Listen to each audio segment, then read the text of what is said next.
solution হৈছে অসমীয়া জাতি একতা হৈ থিয় দিয়া গতিকে অসমীয়া যেতিয়া একতা হৈ থিয় হৈ থাকিব তেতিয়ালৈকে কতো অসুবিধা নহয় আমি চলি থাকিব পাৰি কিন্তু আমিয়ে যেতিয়া একতা হৈ নাথাকো তেতিয়া আমি দুৰ্বল হৈ যাম আজি ঢিঙত যদি আপোনালোকে চাই এটো খালি ধৰ্ষণৰ ঘটনা নহয় অসমীয়া মানুহখিনিক বাৰে বাৰে ভীতিগ্ৰস্ত কৰি থকা হৈছে যাতে শেষ অসমীয়াখিনিও তাৰ পৰা ওলাই আহে এদিন ঢিং অসমীয়া সভ্যতাৰ পীঠভূমি আছিল আজি তাত এতিয়া 10,000 অসমীয়া মানুহ নাই ঢিং টাউনক বাদ দিলে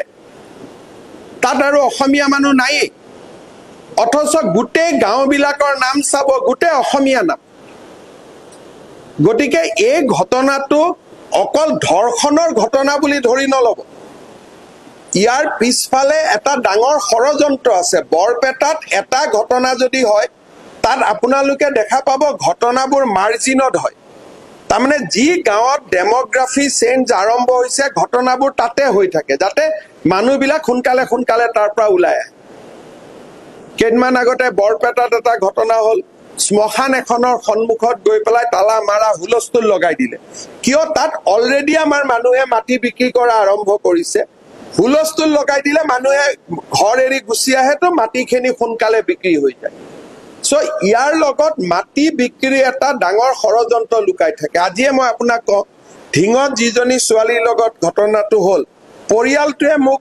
আজি জনাইছে যে তেওঁলোক আৰু ঢিঙত থাকিব নোখোজে তাৰ মানে কি এটা সফল হৈ গ'ল 5 বিঘা মাটি গ'ল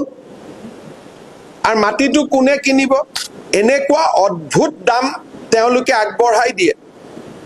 যি মাটিৰ দাম 5 লাখ টকা 50 লাখ টকা দিম বুলি কৈ দিয়ে তেতে মানুহে আৰু কিমান দেৰি ৰখি থাকিব ঠিক আছে যদি 50 লাখ টকা মই পায়ে যাওঁ নগাঁও টাউনত মাটি এডোখৰ পাম গতিকে মানুহে 50 লাখ টকাটো লৈ লয়